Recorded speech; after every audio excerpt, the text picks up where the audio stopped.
Chapter 10 जो कि है लाइट के ऊपर बेस्ड। तो जैसे कि तुम लोग जानते हो कि लाइट चैप्टर यानी कि चैप्टर 10 क्लास 10 के फिजिक्स का जो चैप्टर 10 हमने इसके बारे में पहले कुछ वीडियोस में बहुत सारी बातें की हैं। अगर तुमने वो वीडियो को नहीं देखी हो तो मैं तुमसे रेकमेंड करूंगा कि तुम पहले उन वीडियोस को देखो।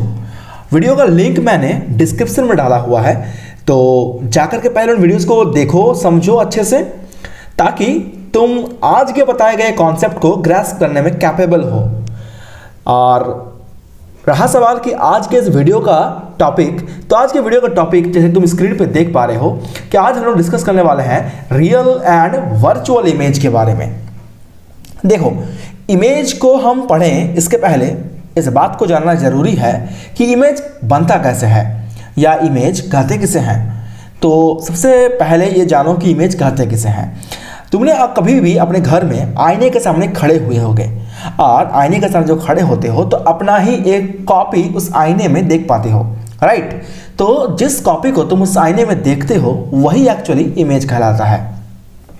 अब दूसरी बात, इमेज कैसे बनता है। तो इमेज कैसे बनता है इस जवाब को जानने के लिए चलो एक ड्राइंग देखते हैं और उस ड्राइंग में हम समझेंगे कि ये जो इमेज है वो बनता कैसे है। और दूसरी बात कि ये जो हम लोग कॉन्सेप्ट आज पढ़ेंगे रियल एंड वर्चुअल इमेज, ये क्या होता है। देखो, हम लोग सबसे पहले एग्जांपल लेने वाले हैं एक कॉनकैव मिरर का।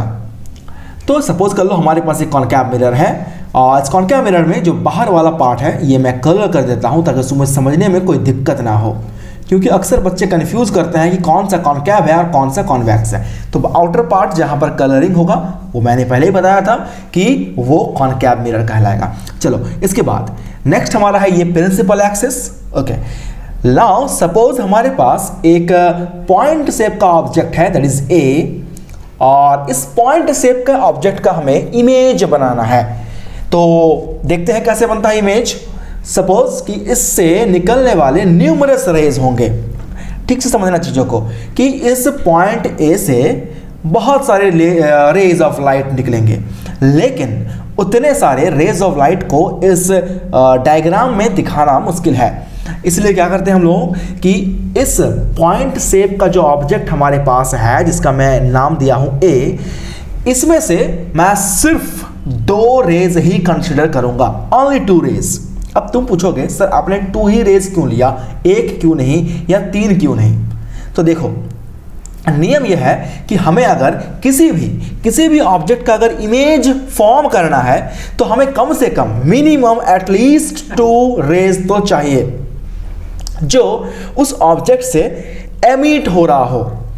तो इसके लिए मैंने 2 रेज यहां पर कंसीडर किया है, और वो 2 रेज जिस जगह पर जाकर के आफ्टर रिफ्लेक्शन जिस जगह पर जाकर के इंटरसेक्ट करेंगे, कंबाइन करेंगे, उसी पॉइंट पर इमेज फॉर्म होगा। ठीक है, तो उसके लिए चलो सबसे पहला मैं एक रे कंसीडर करता हूं। सपोज ये रे जो कि एक इंसिडेंट रे है आकर के सबसे पहले इस पॉइंट पर टकराती है। लेट अस सपोज मैं इस पॉइंट का नाम दे देता हूं ए, इस पॉइंट का नाम मैं ए दे देता हूं। ओके, और इसके बाद जब टकराने के बाद जब ये रिफ्लेक्ट करेगा by obeying the laws of reflection, तो ये कुछ इस तरह से बैंड हो जाएगा। ओके फाइन, तो ये मेरा पहला एक रिफ्लेक्टेड रे मिला मुझे और इंसिडेंट रे मिला। चलो, इससे निकलने वाला मैं एक दूसरा इंसिडेंट रे कंसीडर करता हूं, और ये जब इस पॉइंट पर टकराएगी तो इस पॉइंट पर टकराने के बाद ऑब्वियसली बात है ये रिफ्लेक्ट करेगी by obeying the law of reflection. Suppose इस पॉइंट का नाम मैं बी दे देता हूं, और टकराने के बाद ये इस तरह से रिफ्लेक्ट करेगी। और रिफ्लेक्ट करने के बाद काफी इंटरेस्टिंग है, देखो कि रिफ्लेक्ट करने के बाद ये वाला जो रिफ्लेक्टेड रे है और ये वाला जो रिफ्लेक्टेड रे है दोनों इस पॉइंट पे कोइंसाइड करता है, और जिस पॉइंट पर कोइंसाइड करेगा उसी पॉइंट पर उसका इमेज बनेगा। ये बात जानकर रखो। तो इसका मतलब क्या हुआ कि ये जो पॉइंट है, सपोज इस पॉइंट का नाम हम दे देंगे ए डैश्ड, इसका नाम हम दे देंगे ए डैश्ड, जहां पर हमारा जो इस ऑब्जेक्ट ए का इमेज फॉर्म होगा। तो देखो ये मेरा इमेज फॉर्म हो रहा है और इसका नाम ए टेस्ट है। तो ये एक छोटा सा एग्जाम्पल था। तो अगर मान लो तुम इस आईने के सामने खड़े रहते हो और इस पॉइंट को देखने का कोशिश करते हो, तो तुम्हें ये पॉइंट, यानी कि इस पॉइंट का नाम ए, ये ए नाम का पॉइंट का जो इमेज होगा वो तुमको इस जगह पर देखने के लिए मिलेगा। तो अगर तुम यहाँ से देखोगे, अगर तुम यहाँ से देखते हो तो तुम्हें इस पॉइंट शेप का जो ऑब्जेक्ट है इसका इमेज कुछ इस जगह पर तुमको फॉर्म होते हुए दिखेगा। नहीं, आईने में दिखेगा, ऑब्वियस सी बात है, आईने के बाहर नहीं दिखेगा, लेकिन उसका जो पोजीशन होगा वो कुछ इस जगह पर होगा। ये कौन सा पोजीशन है इसके बारे में हम आगे के रे डायग्राम्स में देखेंगे। फिलहाल ये एक छोटा सा एग्जाम्पल था जहाँ पर हम ये समझ रहे हैं कि किसी भी कॉन्कैव मिरर में रिफ्लेक्शन के बाद किसी ऑब्जेक्ट का, कोई एक पॉइंट शेप का ऑब्जेक्ट का इमेज कैसे फॉर्म होता है। ओके फाइन, चलो बढ़ते हैं अब एक और एग्जांपल की ओर। लेकिन एग्जांपल में बढ़ने के पहले मैं तुम्हें एक बहुत ही इंटरेस्टिंग फैक्ट बताने जा रहा हूँ, अच्छे से सुनना। यहाँ पर जो इमेज मेरा बना है, यानी कि ये जो ए डैश्ड जो मेरा इमेज बना है, ये इमेज पता है कौन सा इमेज है? Yes, this is the real image. ये हमारा रियल इमेज है उस ए नाम के ऑब्जेक्ट का। क्यों ये रियल इमेज है? क्योंकि ये जो इमेज बना है ये इस इंसिडेंट रे, मेरे पास जो दो इंसिडेंट रे है, इनके रियल या एक्चुअल इंटरसेक्शन की वजह से बना है। मतलब ये जो रे ऑफ लाइट जो रिफ्लेक्ट बैक कर रहा है ये सच में इंटरसेक्ट कर रहे हैं, दैट इज वाई ये इमेज बना। इसीलिए इस तरह का इमेज को हम कहते हैं रियल इमेज।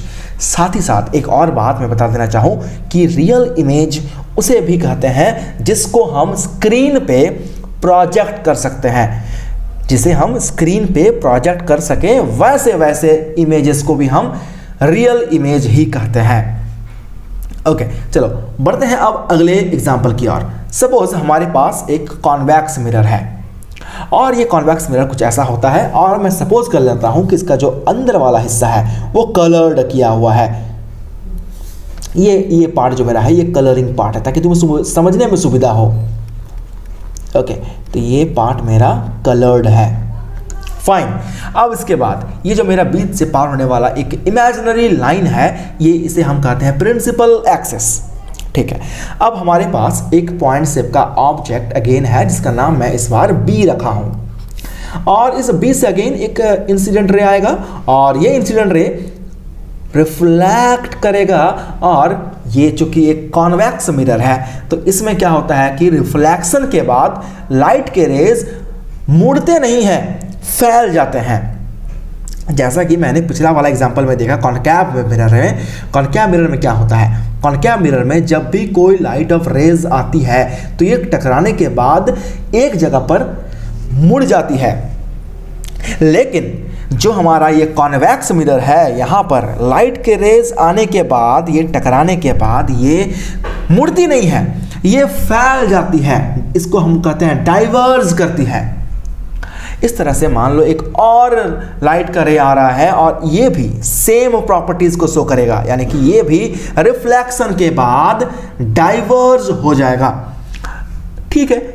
लेकिन जैसा कि मैंने तुम्हें बताया थोड़ी देर पहले कि जितने भी इमेजेस बनते हैं वो इमेज हमेशा रिफ्लेक्टेड रे के इंटरसेक्शन के वजह से बनती है। लेकिन क्या यहाँ पर जो रिफ्लेक्टेड रेज है वो क्या इंटरसेक्ट कर रही है रियल में? तो तुम कहोगे बिल्कुल नहीं सर, ये दोनों एक दूसरे के बिल्कुल पैरेलल हो जाती है, ये एक दूसरे के बिल्कुल पैरेलल हो जाती है। लेकिन हमें एक बात पता है कि पैरेलल लाइंस कभी भी आपस में इंटरसेक्ट करती ही नहीं है। तो इसका मतलब क्या होगा कि क्या कॉन्वेक्स मिरर में कभी भी इमेज का फॉर्मेशन नहीं होता है? बिल्कुल नहीं, ऐसा नहीं है। कॉन्वेक्स मिरर में भी इमेज बनते हैं, लेकिन वो इमेज कैसे बनता है चलो देखते हैं। हमें ये जो पहला वाला हमारे पास जो ये ब्लू कलर का रिफ्लेक्टेड रे है, अगर मैं इसे पीछे की साइड बैकवर्ड डायरेक्शन में अगर मैं सोचूं, मैं जस्ट इमेजिन करूं कि अगर इस लाइन को मैं पीछे तरफ बढ़ा पाता और दूसरा जो मेरा ये रिफ्लेक्टेड रे है अगर मैं इसे भी आगे की ओर बढ़ा पाता, तो हो सकता है कि कहीं जा करके ये मिलता और उस पॉइंट पर मेरा इमेज फॉर्म हो सकता, लेकिन ये टोटल मेरा इमेजिनेशन है। रियलिटी में कभी भी ऐसा पॉसिबल ही नहीं है। क्यों पॉसिबल नहीं है? क्योंकि ये जो मेरा कॉन्वेक्स मिरर है, इसका पीछे वाला साइड तो पॉलिश्ड है, ये वाला हिस्सा मेरा पॉलिश्ड है, कलर्ड पार्ट है, और कलर्ड पार्ट या पॉलिश्ड पार्ट से कभी भी लाइट पार नहीं कर सकती। इसलिए हम यहाँ पर सारा जो काम कर रहे हैं ये अजम्पशन के बेसिस पर है, ये ऐसा रियलिटी में कुछ हो ही नहीं रहा है। तो इस रियलिटी में या फिर ना होने वाला जो काम है, या मेरा जो अजम्पशन है, मेरा जो इमेजिनेशन है, जिसके वजह से ये इमेज बन रहा है, इस तरह से बनने वाले इमेजेस को हम वर्चुअल इमेज कहते हैं। ऐसा इमेज जो रिफ्लेक्टेड रे के रियल टाइम में मिलने के वजह से नहीं बनता, उनके इमेजिनेशन के द्वारा मिलाने के वजह से बनता है। उस तरह के इमेजेस को हम वर्चुअल इमेज कहते हैं। और साथ ही साथ मैं तुम्हें बता देना चाहूं कि वर्चुअल इमेज को किसी भी स्क्रीन में प्रोजेक्ट करना पॉसिबल नहीं है। इसे किसी भी स्क्रीन पर प्रोजेक्ट करना बिल्कुल पॉसिबल नहीं है। तो इस तरह से if the rays of light responsible for an image do not actually intersect, the image is called virtual image. इसके बारे में हमने पहले ही बात कर लिया। तो आई होप तुम्हें इमेज के बारे में जो बेसिक फंडामेंटल कॉन्सेप्ट है वो तुम्हारे पास आ गया होगा। एक बेसिक आइडिया कि इमेज किसे कहते हैं और इमेज बनता कैसे है, और इमेज का जो दो टाइप है यानी कि वर्चुअल एंड रियल इमेज, वो क्या होता है, इसके बारे में भी तुम्हें आइडिया हो गया होगा। चलो ठीक है, इसके बाद नेक्स्ट टॉपिक की तरफ बढ़ते हैं।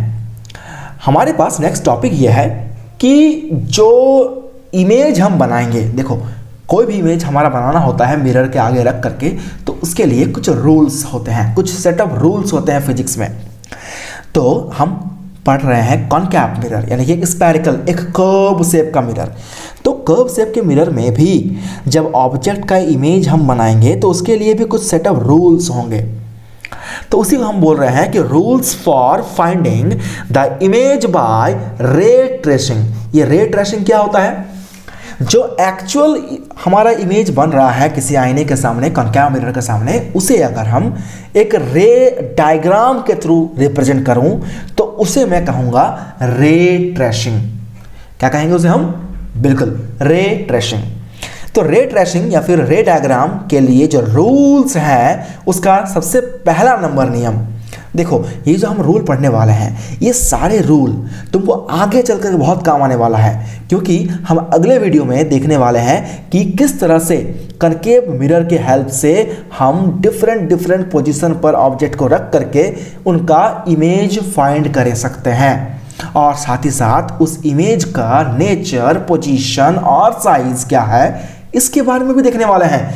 तो जब हमें वहाँ पर उन सारे रे डायग्राम्स को बनाना होगा तो हमें यहाँ पर चीज़ों को समझना जरूरी है कि रूल्स कौन कौन से हैं। तो रूल्स में सबसे पहला रूल हमारा है, मान लो हमारे पास एक कॉनकैव मिरर है और प्रिंसिपल एक्सिस पास कर रहा है जिसमें 3 पॉइंट्स हैं, centre of curvature, focus and pole. तो इन तीनों पॉइंट और ये कनकेव मिरर, मैं ऐसे कनकेव मिरर बना देता हूँ क्योंकि ये अभी फिलहाल कनकेव मिरर नहीं था, लेकिन अब इसे समझने में सुविधा होगा तुम्हें। कनकेव मिरर है ये एक, ऑलराइट। वैसे ऐसा कोई ज़रूरी नहीं है कि हम इसको करें, लेकिन तुम्हारे समझने के लिए हम कर देते हैं ऐसा, कि किताब में भी देखना कि हमेशा तुमको मिरर के पीछे में कुछ शेडिंग किया रहता है, वो बच्चों के समझने के लिए है। ओके फाइन, चलो रूल नंबर 1। तो रूल नंबर 1 में बहुत इंपॉर्टेंट एक रूल है, और वो रूल समझाऊं मैं उसके पहले दोबारा से मैं एक बात तुम्हें रिकॉल कर देना चाहता हूं कि देखो, इमेज अगर तुम्हें फाइंड करना है किसी भी ऑब्जेक्ट का तो उसके लिए तुम्हें 2 रेज चाहिए। 2 rays are necessary to find the image. तो उन दोनों रेज में से कौन कौन सा रे लेना है, वो रे कहाँ से पास करेगा और पास करने के बाद कहाँ मुड़ेगा, कैसे क्या होगा, यही सब पढ़ने वाले हैं रूल्स में। तो देखो रूल नंबर 1, अगर मान लो कोई ray of light parallel to the principal axis आ रहा है, parallel to the principal axis, यानी ये जो मेरा रे है, ये रे इस प्रिंसिपल एक्सिस का पैरेलल है, बिल्कुल पैरेलल, यानी कि यहाँ पर जितना डिस्टेंस होगा यहाँ पर भी उतना ही डिस्टेंस होगा, यहाँ पर भी उतना ही डिस्टेंस होगा, इनके हर एक पॉइंट के बीच का डिस्टेंस बिल्कुल सेम रहेगा, that is called parallel lines. तो सपोज ये मेरा ए और ये मेरा बी नाम का एक लाइन आ रहा है, एक रे ऑफ लाइट आ रहा है जो कि बिल्कुल प्रिंसिपल एक्सिस के पैरेलल है। And according to the rule कि जैसे ये टकराएगा और टकराने के बाद ये रिफ्लेक्ट करेगा, तो ये हमेशा ऑलवेज ये प्रिंसिपल फोकस से होते हुए गुजरेगा, हमेशा ये प्रिंसिपल फोकस से होते हुए ही गुजरेगा, यानी कि a ray parallel to the principal axis after reflection will pass through the principal focus. ये मेरा रूल नंबर 1 है।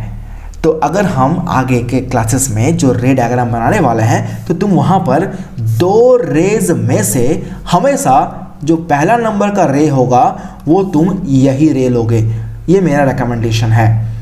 हालांकि इसके अलावा तुम और भी कुछ जो रेज हम बताने वाले हैं रूल नंबर 2, 3, 4 में, उनको भी ले सकते हो, लेकिन मैं तुम्हें रेकमेंड करूंगा कि तुम रूल नंबर 1 में जो बताया गया रे है इसे ही तुम हर बार यूज़ करो। और सेकेंड रे कौन सा लेना है मैं उसे भी बता रहा हूँ, देखो आगे। Rule number 2. Let us suppose a concave mirror with principal axis, principal focus, pole and center of curvature. और again मैं इसे शेड कर दूं। All right. It is quite interesting, right? All right. तो अब दूसरी बात कि हमारा रूल नंबर 2 यानी कि रे नंबर 2, कौन सा रे दूसरा लेना है। एक रे तो मुझे मिल गया, अब मैंने बताया था कि 2 रे चाहिए, इसलिए दूसरा रे कौन सा होगा वो देख लो। सपोज कर लो कि मेरा एक रे प्रिंसिपल फोकस से होकर ही ऑब्लिकली आ रहा है, मतलब तिरछा आ रहा है, parallel to the principal axis नहीं आ रहा है। जरूरी भी नहीं है, क्योंकि एक ऑब्जेक्ट से निकलने वाला जो रे होगा न्यूमरस रे होगा, बहुत सारा रे होगा। अब जरूरी तो नहीं है कि हर एक रे तुम्हारा प्रिंसिपल एक्सिस के पैरेलल हो, कुछ प्रिंसिपल एक्सिस के पैरेलल होगा, कुछ टेढ़ा मेढ़ा जाएगा, कुछ बिल्कुल टकराएगा ही नहीं, बाहर निकल जाएगा, तो ऐसा हो सकता है पॉसिबल। तो उनमें से एक रे मान लेते हैं कि वो प्रिंसिपल फोकस से बाय द चांस गुजर गया और गुजरने के बाद टकराया जाकर के मिरर में, और रिफ्लेक्शन के बाद जो ये मुड़ेगा वो बिल्कुल प्रिंसिपल एक्सिस के पैरेलल हो जाएगा। है ना ये इंटरेस्टिंग? बिल्कुल, ये रूल नंबर 1 का जस्ट अपोजिट है। रूल नंबर 1 में हमने देखा था कि अगर कोई लाइट का रे प्रिंसिपल एक्सिस के बिल्कुल पैरेलल आता है तो रिफ्लेक्शन के बाद वो पास करता है हमेशा उसके प्रिंसिपल फोकस से होते हुए, राइट। लेकिन यहाँ पर जो तुम्हें दिख रहा है कि अगर कोई रे ऑफ लाइट सीधा ऑब्लिकली आ रहा है और प्रिंसिपल फोकस को पास करते हुए टकराया, सपोज कर लेते हैं टकरा रहा है ए पॉइंट पर टकरा रहा है, और टकराने के बाद ये रिफ्लेक्ट कर रहा है बिल्कुल इस प्रिंसिपल एक्सिस के पैरेलल, ये रिफ्लेक्ट बैक कर रहा है। दैट इज अ रे pass through the principal focus after reflection will parallel to the principal axis। कि अगर कोई ray of light principal focus को पास करते हुए जाएगा, रिफ्लेक्शन के बाद वो पैरेलल हो जाएगा to the principal axis. Alright guys, next हमारा रूल नंबर 3। अगेन हमारे पास कॉन्कैव मिरर है और तुम समझ ही रहे होगे कि ये कॉन्कैव मिरर है, मैं बार बार इसके पीछे का पोर्शन सेट नहीं कर रहा हूँ। तो इसके बाद रूल नंबर 3, सपोज कर लो कि कुछ रेज प्रिंसिपल एक्सिस के पैरेलल आया, कुछ रेज फोकस से गुजर गया, लेकिन कुछ रेज ऐसे भी हो सकते हैं जो फोकस से नहीं गुजरा होगा। सपोज कर लो कि वो सेंटर ऑफ कर्वेचर से गुजर गया, सेंटर ऑफ कर्वेचर से गुजर गया, तो क्या होगा? तो देखो, तुमने सर्कल चैप्टर में, मैथ में एक सर्कल चैप्टर है जहां तुमको पढ़ने के लिए मिलेगा कि सर्कल में एक टेंजेंट होता है, और ये जो लाइट का रे है जो कि इसके सेंटर ऑफ कर्वेचर से पास हो रहा है और टकरा रहा है इस पॉइंट पर, तो तुमने सर्कल में एक चैप्टर पढ़ा होगा, उसमें तुमने टेंजेंट, सर्कल के टेंजेंट के बारे में देखा होगा। कि सर्कल में एक टेंजेंट होता है जो कि उसके एक पॉइंट को टच करते हुए पास करती है। बिल्कुल, तो यहाँ पर देखो ये जो तुम्हारा सर्कल है, इस सर्कल का सपोज कर लो कि ये तुम्हारा टेंजेंट है सर्कल का। This is the tangent of this circle of this spherical mirror, और ये इस पॉइंट M पर टकरा रहा है।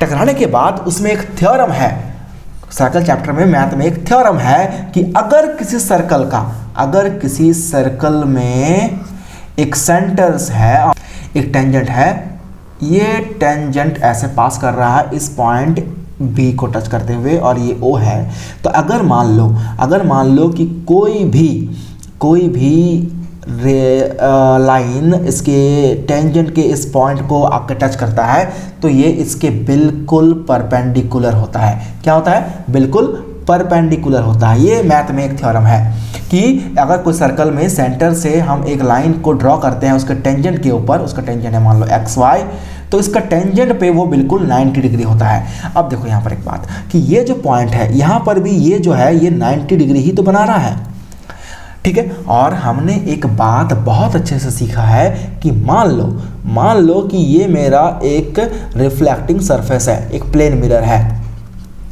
और यहाँ पर एक लाइट ऑफ रे ऐसे करके आकर टकरा रही है, और टकराने के बाद बीच में एक नॉर्मल है, और टकराने के बाद ये इस तरह से रिफ्लेक्ट कर रही है। तो यहाँ पर एक एंगल होगा, यहाँ पर भी एक एंगल होगा। सपोज कर लो ये एंगल हमारा है I, ये एंगल हमारा है R। एक केस और कंसीडर करो तुम, एक केस और कंसीडर करते हैं। देखो कि जहां पर मैंने इस इंसिडेंट रे को छोटा कर दिया, इस इंसिडेंट रे को मैंने छोटा कर दिया, तो इसके हिसाब से जो रिफ्लेक्टेड रे होगा वो भी छोटा होगा।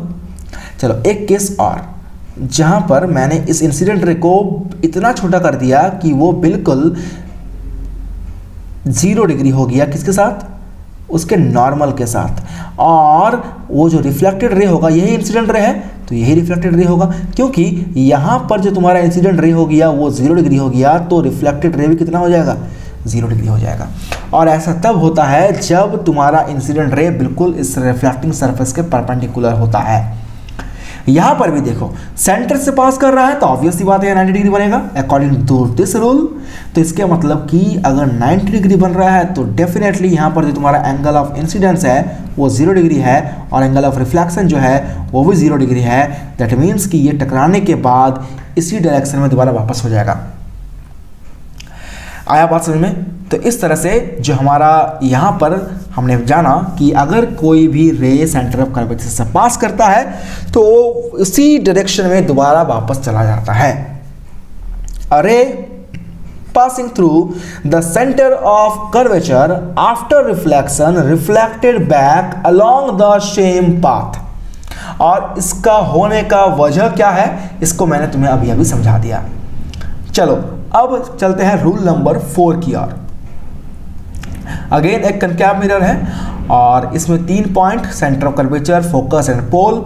और अब मैंने सबसे पहले मैंने पास किया लाइट और रे को पैरेलल, फिर मैंने पास किया फोकस से, फिर मैंने पास किया सेंटर ऑफ कर्वेचर से। अब कौन सा पॉइंट बचता है? अब बचता है इसका पोल, जहां से लाइट का रे पास हो सकता है, जो कि मेरा नोन पॉइंट है। वैसे तो अननोन पॉइंट बहुत है, यहाँ पर से पास हो सकता है, यहाँ से पास हो सकता है, यहाँ से पास हो सकता है, यहाँ से पास हो सकता है, यहाँ से पास, यहाँ से इन्फिनिटली बहुत सारे पॉइंट हैं हमारे पास जहाँ से लाइट का जो रे है वो पास कर सकता है। लेकिन नोन पॉइंट वो हमारे पास प्रिंसिपल एक्सिस है और फोकस है, सेंटर ऑफ कर्वेचर है। अब हम लोग पास करेंगे लाइट ऑफ रे को कहाँ से? पोल से। तो अगर मेरा लाइट ऑफ रे पोल से पास करता है तो ये बिल्कुल एक प्लेन सरफेस में जैसा कि रिफ्लेक्शन होता है वैसा ही रिफ्लेक्शन शो करेगा।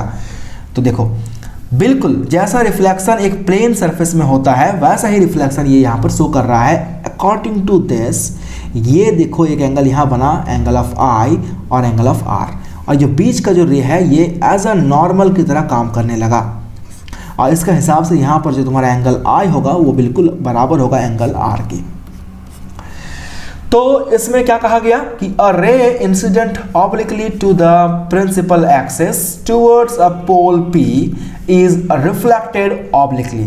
अगर कोई लाइट का रे ऑब्लिकली तिरछा आता है और उसके पोल पे टकराता है तो वो बिल्कुल सेम एंगल बनाते हुए रिफ्लेक्ट करता है, ऑब्लिकली ही रिफ्लेक्ट करता है, टेढ़ा तिरछा। तो इस तरह से हमारे पास 4 रूल मिला मुझे, और इन 4 रूल के मदद से हम कॉनकेव मिरर में डिफरेंट पोजीशन पर ऑब्जेक्ट को रख सकते हैं और उनका इमेज को फाइंड कर सकते हैं।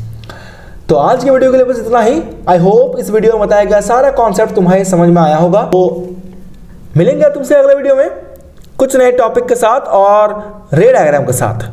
तब तक के लिए टेक केयर, खुश रहो, इन चीज़ों को रिवाइज करते रहो। Good bye.